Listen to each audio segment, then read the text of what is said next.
Welcome to this explainer. Today, we're breaking down the ESS 1006 Smart Leadership and Social Responsibility Action Project. We'll look at exactly how to take theoretical leadership concepts and turn them into a structured, impactful initiative.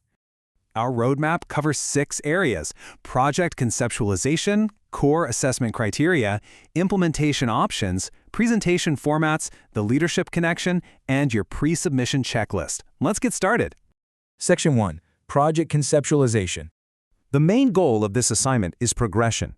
You're moving from just knowing leadership theory to actively practicing those skills and finally becoming a responsible leader. It's all about taking what you've learned and putting it to work in the real world.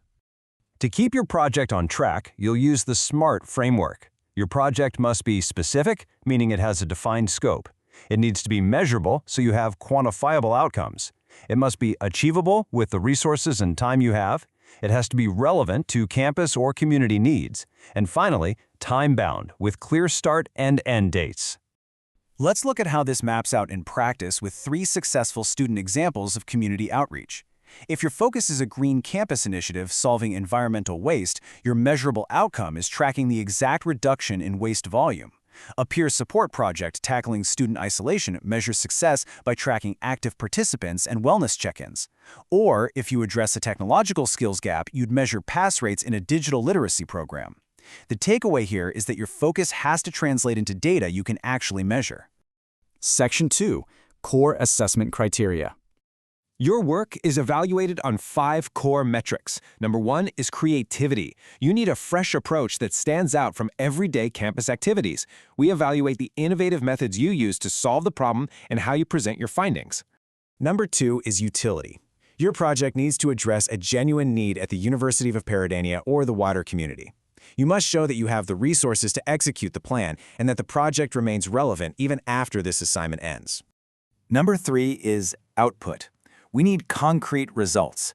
How many participants did you reach? What specific changes did you document? You'll need solid evidence like photos, surveys, and datasets to prove that your activity created a sustained impact.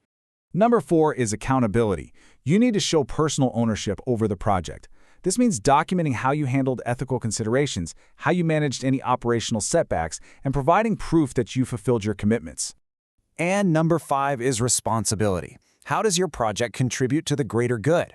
Whether it's social equity, environmental sustainability, or civic engagement, you must identify how your work stimulates long-term positive change. Section 3. Implementation Options. You have 2 implementation paths. Conceptual implementation focuses on strategy. This requires creating a detailed project plan, an implementation roadmap, and showing stakeholder consultation.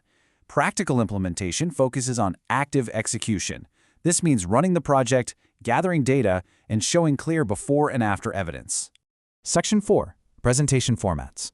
You can choose a presentation format that best fits your skill set. You could produce a podcast with participant interviews, film a short documentary, or create a photography essay. Other options include drama, standard slide presentations, or a mixed media approach. Pick the format that communicates your outcomes most effectively. Section 5. The Leadership Connection.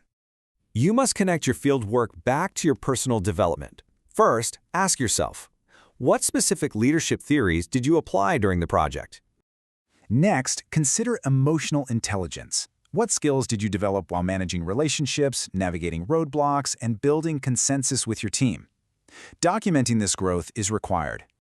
Ultimately, how does this experience demonstrate your evolution from a student into a responsible leader? Your final submission needs to connect your self-discovery to the broader concept of social responsibility. Section 6. The Final Checklist. Here's your step-by-step checklist before submission. 1. Attend the Q&A session on May 7, 2026. 2. Verify you've addressed all 5 core criteria. 3. Organize your evidence clearly.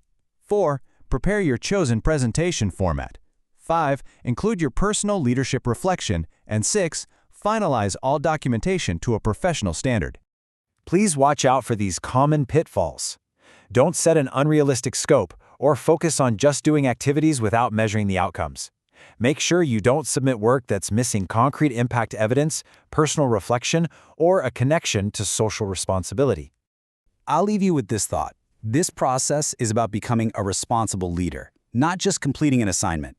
As you finalize your plan, ask yourself, are you simply organizing an event to check a box, or are you creating the measurable impact that defines true leadership in the real world?